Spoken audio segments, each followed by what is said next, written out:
तरी जिंदा रखती है ज़माने को हरारत तरी का में किस्मत इम्ता आए खिलाफत तरी बलगल उला बिकमालिही कशफत दुजा बिजमालिही हसनत जमीओ खसालिही सल्लो।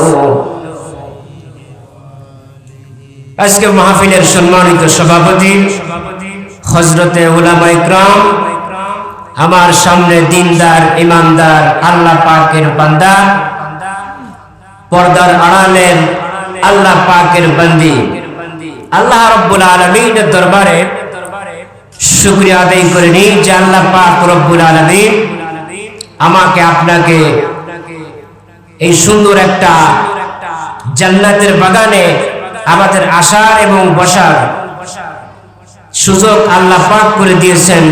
দিল থেকে শুকরিয়া তান বলি আলহামদুলিল্লাহ। আর একটু জোরে বলা যাবে না আলহামদুলিল্লাহ? শুকরিয়া আদায় করলে কে খুশি হয় বলেন? সে আল্লাহ পাককে যদি আমরা খুশি করতে পারি তাহলে আল্লাহ কি আমাদের ভালোবাসবে কি পারবে না?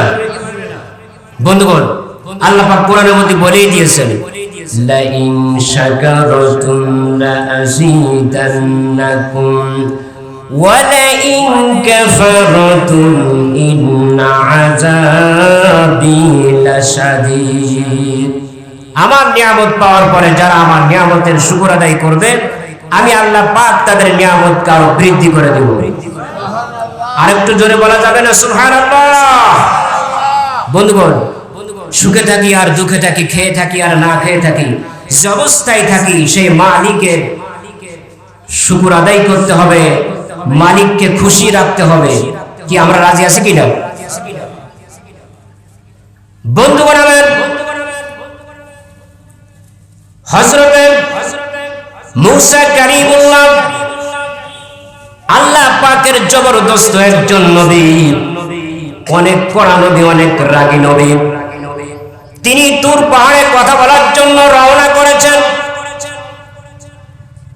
যখন তিনি রওনা করলেন, যে আল্লাহ পাককে বলছেন, আল্লাহ পৃথিবীতে আমি আপনার পয়গম্বর নবী হিসাবে এসেছি, আমি আপনার শুকরিয়া আদায় করি, আপনার প্রশংসা আমি করি।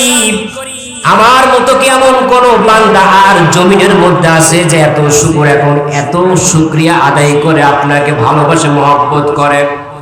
বলে, পয়গম্বর অবশ্যই অবশ্যই তোমার মতো বান্দা আমার আরো আছে, এবং আমার সঙ্গী বন্ধু হবে, আমার প্রিয় হবে এমন কোন বান্দা দুনিয়ার মধ্যে কি আছে? বলে, তুমি যেখানে এই তুর পাহাড়ে দাঁড়ায় আমার সঙ্গে কথা বলতেছ, একটু সামনের দিকে একটু তাকায় দেখো, আমার একটা বান্দা 24টা ঘন্টার মধ্যে একটা সেকেন্ডও এদিকে ওদিকে করে না, সর্বহালাতে সর্ব অবস্থায় মালিক আমি আল্লাহকে সে রাজি খুশি করার জন্য ব্যস্ত হয়ে আছে। জোরে পড়েন সুবহানাল্লাহ। আপনি একটু তার ঠিকানা আমার কাছে দেন, আমি একটু তার কাছে যেতে চাই। ওগো আল্লাহ, আপনি একটু তার পরিচয় আমার কাছে দেন, আমি একটু তার কাছে যেতে চাই। বলে, যাও, যে দেখো আমার বান্দা সেখানে আমার প্রশংসায় লিপ্ত হয়ে আছে, কখনো আমার কালামুল্লাহ তেলাওয়াত করতেছে, কখনো নামাজে আদায় কোন নামাজে দায়া তিনি কোরআনুল কারীম তেলাওয়াত করতেছে। আল্লাহ পাকের পয়গম্বর তিনি চলে গেলেন, যা দেখে আল্লাহর বান্দা নামাজের মধ্যে কোরআন তেলাওয়াত করতেছেন।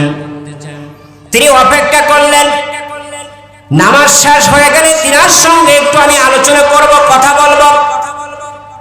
কিন্তু তিনি কোনো কথা বলার সময় এবং সুযোগ তিনি দিলেন না।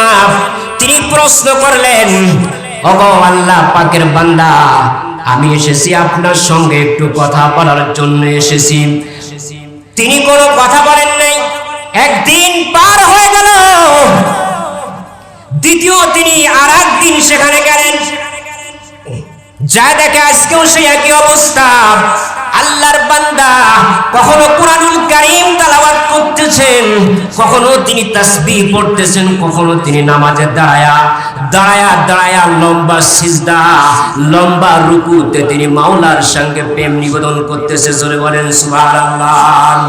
আল্লাহ আল্লাহ কে মুবারক নাম হ্যায়, अल्लाह अल्लाह मोमिनों का काम है, अल्लाह अल्लाह क्या मुबारक नाम है, अल्लाह अल्लाह आशिकों का काम है। ए যারা আমার মালিকের পাগল, তারা নামাজের যখন আযান মসজিদের মিনার থেকে তার কানের মধ্যে ঢুকে যায়, সে আর ঘুমিয়ে থাকতে পারে না, সে আর কাজের মধ্যে থাকতে পারে না রে ভাই, সে আর ব্যবসার মধ্যে থাকতে পারে না, সে চাকরির মধ্যে থাকতে পারে না, সে আল্লাহর পাগলে ছুটে আসে মসজিদের দিকে রওনা করে, নামাজের জন্য সে পাগল হয়ে যায়। আল্লাহ পাকের নবী পয়গম্বর মুসা কালিমুল্লাহ আল্লাহর কাছ থেকে পরিচয় নিয়ে ঠিকানা নিয়ে তিনি রওনা করেছেন। যা দেখি সামনে সেই পাহাড়ের নিচে সেখানে আল্লাহর বান্দা তিনি দাঁড়া কুরআনুল কারীম তেলাওয়াত করতেছেন, নামাজ পড়তেছেন, তাসবিহ পড়তেছেন। তিনি দ্বিতীয় আরেকদিন গেলেন, পরের দিন যা দেখে আল্লাহর বান্দা ওইভাবে ইবাদত বন্দেগী করতেছেন, যায়া তিনি অপেক্ষা করতেছেন, আল্লাহর বান্দা আমি আপনার কাছে এসেছি, একটু সময় কি করে দিবে, আপনার সঙ্গে একটু আমি কথা বলতে চাই। তিনি কোনো কথার জবাব দিলেন না। 2 দিন চলে গেল, তিনি পরের দিন আবার আসলেন, আসা থেকে একই অবস্থা।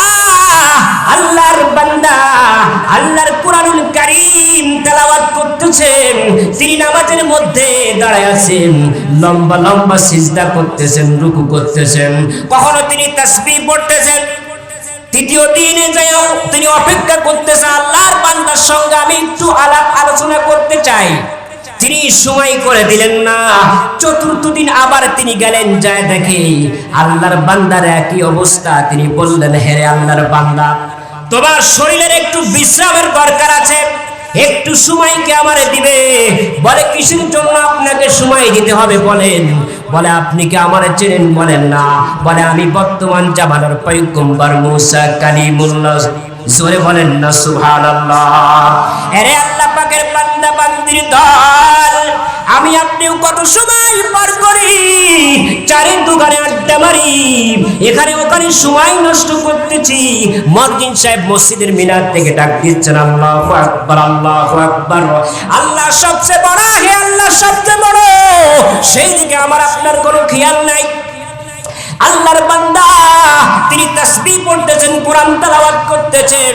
পয়গম্বর মুসা কালিমুল্লাহ যায় বলে, আল্লাহর বান্দা আমি আপনার কাছে এসেছি একটু কথা বলার জন্য।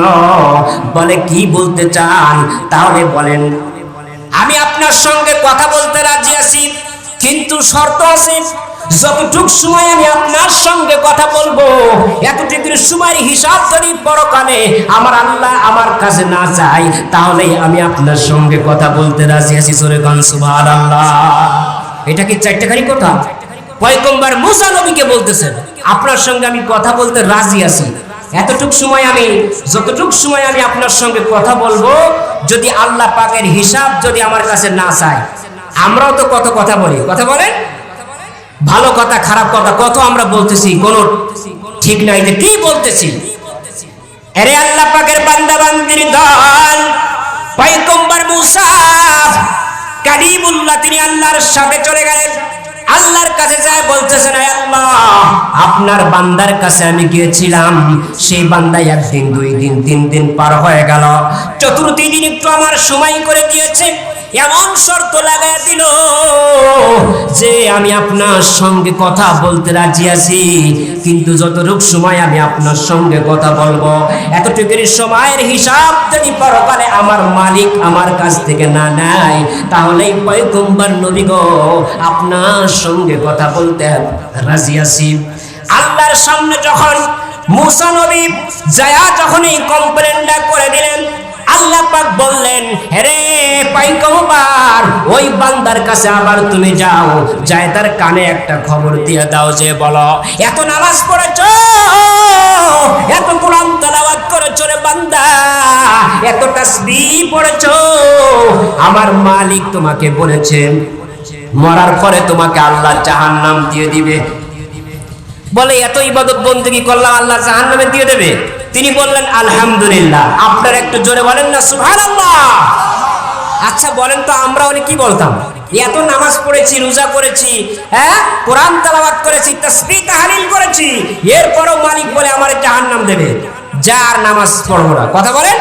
কিন্তু আল্লাহ পাকের বান্দা বললেন, না না, আমি নামাজ পড়েছি, কোরআন তেলাওয়াত করেছি, তাসবিহ পড়েছি, এটা আমি জান্নাতে যাওয়ার জন্য করি নাই, আমি আমার মালিককে রাজি খুশি করার জন্য করেছি। চলে পড়েন সুবহান।